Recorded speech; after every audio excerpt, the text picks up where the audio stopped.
Vamos a pedirle al Nono Frondizi que le vamos a cortar la comida por ahí. Que se acerque. Bueno. Silvio Frondizi, un marxista que militó en la política argentina, que creó el grupo Praxis para capacitar a dirigentes de la revolución, que fue defensor de los derechos humanos de los compañeros presos y que fue asesinado por la AAA, que es el avance de las tres armas, que luego fue la dictadura del proceso.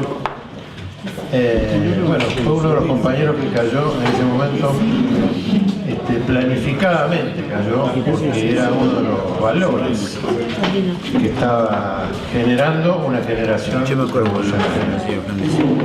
El Nono, que es un hombre muy valorado y muy reconocido por su lucha en defensa de los trabajadores, que vive con su familia, nos va a abrir el homenaje de esta noche. Ahí tenemos el póster de Silvio Frondizi, y también nos va a presentar a Ricardo Napuri.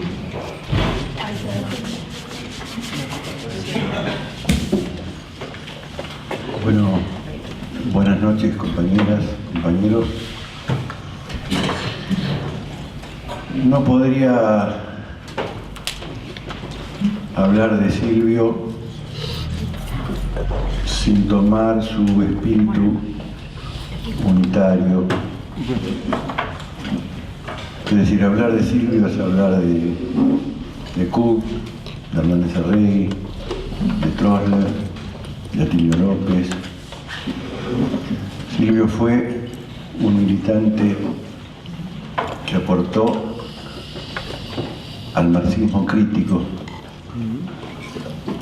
es decir, un pensador que debatía con Hernández Arregui, que les recuerdo a todos que decía que era marxista porque era peronista, y era peronista porque era marxista. Con Cook, Silvio fue un auténtico militante, defensor de presos políticos de todas las identidades. Fue fundador del MIR Praxis. Acá está con nosotros un compañero, que es Ricardo Napuri, que también fundó con Silvio el MIR Praxis, y militaron muchos años juntos, y que va a poder hablar de Silvio como militante, como teórico y como intelectual. En esa dirección, en los últimos tiempos de su vida, antes que los asesinara la CTA de Isabel y López Rega, porque esto hay que decirlo. Las 3A de Isabel y López Rega, que después se transformaron y se sumaron a los grupos de tarea de la dictadura cívico-militar. Así como lo asesinaron otro gran patriota, que era amigo de Silvio, que fue el pelado Ortega Peña. Sí. Silvio en sus últimos tiempos militaba en el Frente Antiimperialista por el Socialismo, que era una confluencia de compañeros de izquierda con mucha presencia del PRT, con compañeros del FR 17, que era una organización de carácter peronista. Presidía el FAG junto a Alicia Guren, al pelado Ortega, Eduardo Luis Dualde, Agustín Tosco, y una serie de dirigentes probados en la lucha antiimperialista, en la lucha obrera. Y cuando le asesinaron a Ortega, dijo: esas balas eran para mí. Sus propios compañeros le plantearon a Silvio que se fuera del país, y él se negó, quizá porque su sobrino, Diego Ruiz Frondizi, que era mi hermano mellizo, había caído en el combate de Rincón de Milver junto a Manuel Belloni, que era hijo de la compañera Lili Mazzaferro. Quizá ese dolor y además su actitud, su convicción ideológica y política supuso de que él no quiso salir de la Argentina. Silvio soñaba con la unidad de los peronistas revolucionarios, de los cristianos por la liberación y por los sectores de izquierda. Su esperanza era la lucha por la patria socialista, consigna que muchos de nosotros desde el peronismo reivindicamos. Silvio fue asesinado hace 40 años, el 27 de septiembre. Fue secuestrado en su casa, asesinado en Ezeiza. Fuimos a reconocer el cadáver de Arturo Frondizi, Ricieri Frondizi, mi hermano mayor, se llama Román, y yo, al destacamento de Ezeiza. En la puerta de la casa asesinaron a su yerno, que era como yo, militante peronista de la JUP, fundador en la UTN de la primera cátedra de condiciones y medio ambiente del trabajo para los laburantes. Todos los tiros los tenía en la cabeza. Era un mensaje claro que aquel militante, formador de juventudes, tiene una anécdota que lo pinta de cuerpo entero. Cuando en Catamarca son asesinados 14 compañeros que militaban en el PRT-ERP, él junto a Manuel Gallero y un abogado tucumano se presentan para reconocer y pedir por estos compañeros. Bussi le pregunta quiénes son. Silvio dice, somos los abogados de Penrodes. Bussi le dice, desnúdense. Silvio Frondizi dice, yo soy Silvio Frondizi y no me desnudo. Manuel Gallero, que es un amigo y un compañero, me contó que en ese momento pensó que lo mataban a los tres. Bussi bajó los ojos y dijo, pase doctor. Ese era Silvio Frondizi, un militante, un luchador, un antiimperial.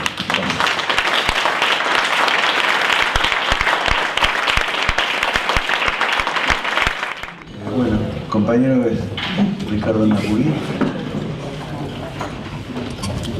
es peruano, aviador, fue perseguido porque en una decisión de carácter patriótico, si no me equivoco en la historia, intentó ajusticiar a un dictador que era Prado, en Perú, si no me corrige usted. Fue un militante que militó con Hugo Blanco, con Silvio, es un intelectual y un militante que estuvo con el Che, que fue uno de los primeros que lo fue a ver al Che, y después fue Silvio, de la mano de Ricardo. Es un compañero que me conoce a mí me ven así medio viejón, pero no soy tan viejo. Hace mucho que soy joven, como si Jauretti. Este pibe tiene 89 años. El otro día me dice, soy más viejo que Fidel. Pero bueno, yo no le voy a ocupar el tiempo a Ricardo.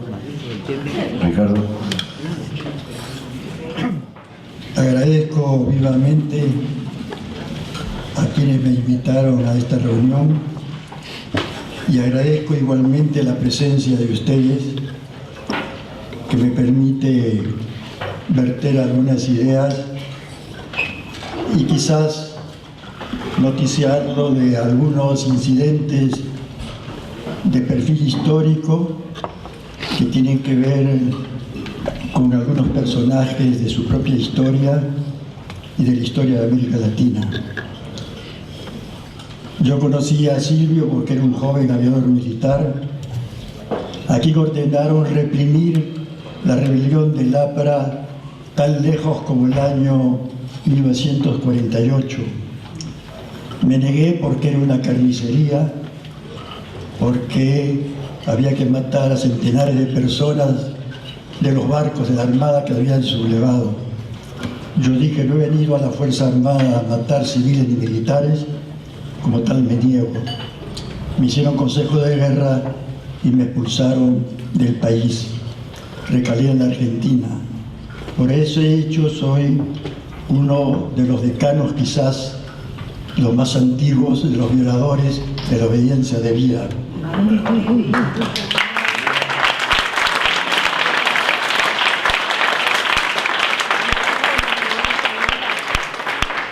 Pero por esos vericuetos de los mecanismos de los servicios de inteligencia, cuando llegué a la Argentina a los pocos días me metieron preso. Lombía y Amoresano me recibieron en la sección especial de la Policía Federal de la calle Urquiza. Silvio me sacó de ahí y cuando yo fui a agradecerle a su estudio en Corrientes 1447, él, que se dedicaba, además de su ejercicio profesional, a la defensa de los presos políticos, me pide que le diga quién era yo y qué pensaba hacer en mi vida. Le dije que no tenía destino. Él me invitó a pertenecer al grupo Praxis, que después fue el MIR Praxis.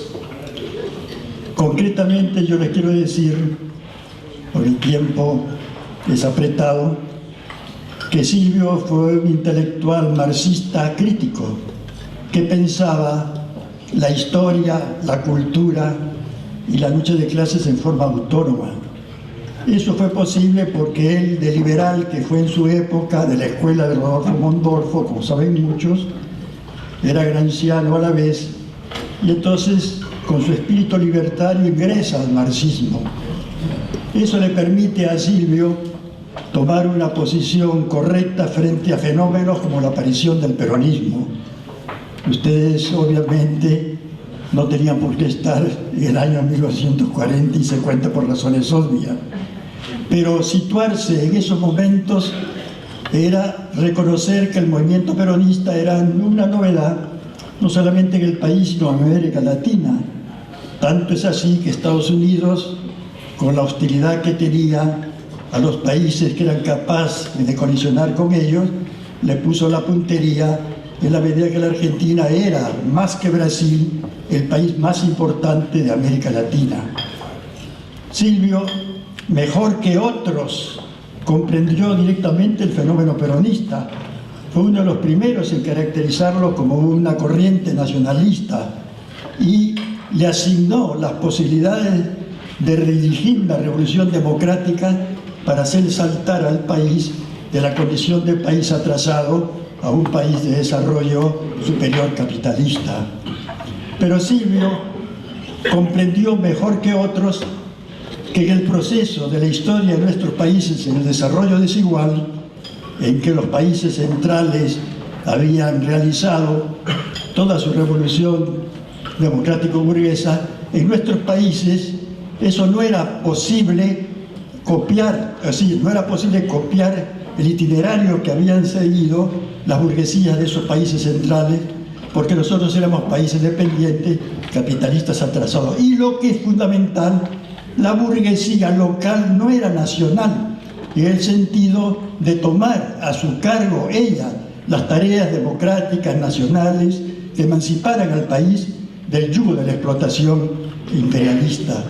Silvio entonces hace aportes en el terreno e inmediatos, y sobre todo lo que lo jerarquiza más es que ya en 1946 él, a través de la teoría que llama de la integración mundial capitalista, prevé el desarrollo a que llevaría la acumulación del capital a la fase actual llamado de la globalización, mundialización, y extrae las consecuencias necesarias de ese hecho.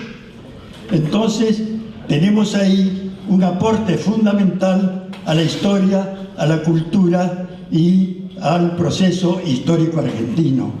Otro hecho importante que tiene que ver con Silvio está referido a Cuba. Como se ha dicho acá, yo tuve la suerte porque con la madre del Che y otros fundamos un grupo de apoyo a los del Grama en el año 1956 para que ese acontecimiento se supiera en nuestros países, sobre todo en la Argentina, que como usted sabe miraba al extranjero, no solamente culturalmente, sino la propia historia, que se reclamaba de la traición de la Revolución de Octubre y no reconocía el hecho del itinerario que habían seguido los pueblos oprimidos en nuestros países desde la Revolución Democrática Avanzada Mexicana de 1910 a todos los procesos que habían sembrado esa historia de la lucha emancipatoria de nuestros pueblos. Silvio, entonces, por mi invitación, yo lo convenzo al Che de que invite a Silvio por una razón muy particular. Si ustedes recuerdan, durante casi un año, Cuba no había definido el perfil del desarrollo histórico de su revolución. Como yo capté ese hecho y conversé con el Che, yo lo convencí al Che que Silvio sí había trabajado en la medida que él, al impulsar el Mir Praxis y haber tomado desde Mariátegui para adelante el escenario de América Latina para una filosofía de la historia a partir de América Latina y para reivindicar lo que era nuestro y regional en su afán de crear una vertiente de pensamiento autónoma, era capaz de aportar a esa revolución cubana que todavía no había perfilado hacia el socialismo. El Che, cómplice conmigo y yo cómplice con él, lo invita a Silvio para que él vaya a La Habana para discutir las posibilidades de que él se encargue de la cultura con otros si no acepta la presidencia de la Universidad de La Habana y, en última instancia, que fuera su asesor, con la idea de tenerlo cerca por el hecho de que él consideraba que el aporte de Silvio era fundamental en esa transición de Cuba en que no había definido su perfil histórico y donde ya, por los compromisos de Cuba con los países del socialismo real, aparecían los partidos comunistas y el comunismo a los afanes de capturar ese proceso revolucionario. Y lo que tiene que ver con ustedes es que estando en 1960 en Cuba, yo conocí a John Cuñán Cook y a Alicia Guren, pero Silvio llega también en el momento que ellos estaban y con Silvio, Alicia Guren y Cook, el Che discute la propuesta de Cook. Ustedes saben que Cook pretendió inicialmente acercar a Perón a la Revolución Cubana y eso se frustró por decisión de Perón. Cook quedó libre para iniciativas propias y una de las iniciativas que tomó, yo estuve presente en esa reunión donde estaba Silvio Frondizi presente, era decirle al Che: déjate de guerrilla, que haces con 40 hombres, yo te propongo la izquierda peronista, el movimiento obrero radicalizado y la juventud peronista. Aparécete tú allá y vas a ver que esa aparición tuya, apoyado en el peronismo, va a tener las posibilidades de un desarrollo revolucionario mayor que una guerrilla pequeña de incierto porvenir. Silvio se comprometió con ese proyecto y vino acá con la idea que eso era posible. Yo no sé por qué razones ese proyecto se quedó en el camino. De tal manera que yo no he conocido datos que señalen en la historiografía de América Latina este hecho particular que hubiera tenido una consecuencia enorme en el porvenir del proceso revolucionario argentino y quizás latinoamericano. Y lo último, que ya es de peculio propio, que tiene que ver con mi presencia permanente en la realidad argentina, no solo porque soy hijo de madre argentina, sino por las oportunidades que me dio la vida política de estar presente en acontecimientos importantes. Acá se ha dicho que efectivamente, como yo fui militar, expulsado de la Fuerza Aérea, mis compañeros sí llegaron a ser comandantes generales de las Fuerzas Armadas. Y cuando se produjo el hecho de las Malvinas, el comandante general de la Fuerza Aérea, el general Arias Graziani, me llama al Pentagonito que le llamaban y me reuní con los comandantes generales de las tres armas. Ellos decidieron apoyar no la reivindicación nacional histórica legítima de las Malvinas, sino apoyar a sus compañeros de armas argentinos. Es decir, ellos querían el triunfo militar de la dictadura argentina, pero también con el apoyo, obviamente, de los militares peruanos y quizás de otras nacionalidades. Pero lo singular de este hecho es que los militares dijeron que había que movilizar a la mayor cantidad de personas y gentes de la población del país para producir un acontecimiento que apoyara esta iniciativa. La tarea que me ocupa a mí, a otros, era convencer, yo era senador de la República en ese momento, a mis compañeros parlamentarios, que no se trataba del apoyo de una dictadura a otra dictadura, o de un gobierno democrático a una iniciativa de la dictadura, sino que hacía que hacer el distingo entre quienes estaban comprometiendo a 10.000 jóvenes en las Malvinas en un acto de carácter suicida y totalmente antihistórico, sino la reivindicación nacional, porque a los pueblos sometidos nuestros la cuestión nacional era importante, porque nosotros deberíamos distinguir entre el país opresor y el país oprimido, de tal manera que la reivindicación de las Malvinas era una reivindicación histórica legítima del pueblo y que lo que había que apoyar es al pueblo argentino. Conseguí por unanimidad que el Congreso apoyara mi posición de apoyo y por eso me enviaron a la Argentina y vine yo y me entrevisté con las autoridades y fui parte de la otra operación que el presidente Belaúnde, los militares peruanos le obligaron a ser mediador en los momentos que se comprometía el resultado de la operación, y de otro lado el hecho fundamental de proveer de misiles, de Exocet, de aviones Mirage, de pilotos peruanos, uno de ellos murió en las Malvinas, y de todos los mecanismos de apoyo que necesitaba el gobierno en ese momento con su aislamiento y prácticamente ya en los perfiles de la derrota.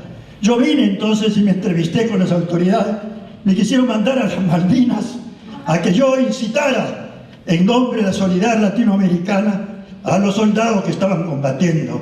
Estuve esperando el aviso, pero la derrota no me permitió concretar ese hecho.